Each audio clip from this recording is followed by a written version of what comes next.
From our perspective, this is going to be quite disastrous in terms of the financial health of the industry. The industry is already reeling under extreme pressure.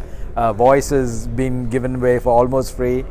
Tariffs have come down on the data services. All of this is good for the consumer. But when you look at the industry, the ability for the industry to be strong financially means that will enable us to make investments for the benefit of the consumer in terms of a better experience, in terms of rollout of our networks, in terms of introducing 5G, all of these other technology developments. So every time there is a hit on the revenue stream of operators, it exacerbates the financial condition, which ultimately is not to the benefit of the consumer, because we can't invest in those types of things that help the consumer have a better experience on our network. So we're very disappointed with this major hit to the interconnect charge, and obviously operators are looking forward to perhaps test this in the courts and see if they can get this taken care of through the court system, so that the industry can continue to have the resources to invest for the consumer's benefit. Very clearly, because there is only a finite amount of money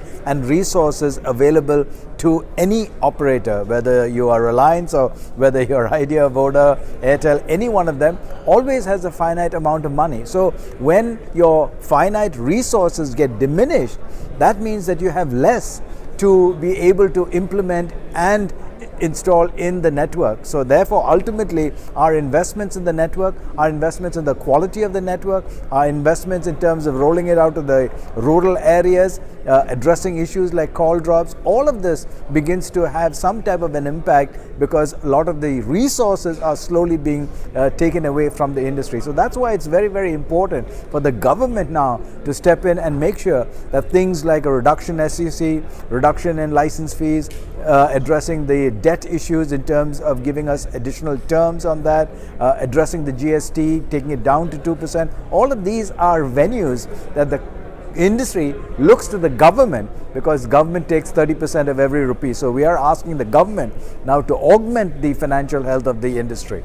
I'm glad that the Telecom Commission has sent back for additional clarification to the IMG. We've always said that the IMG only put a band-aid in terms of their recommendation. I think you need to go over. I think you need to fix the systemic issues. It's just not about the debt. That's one component.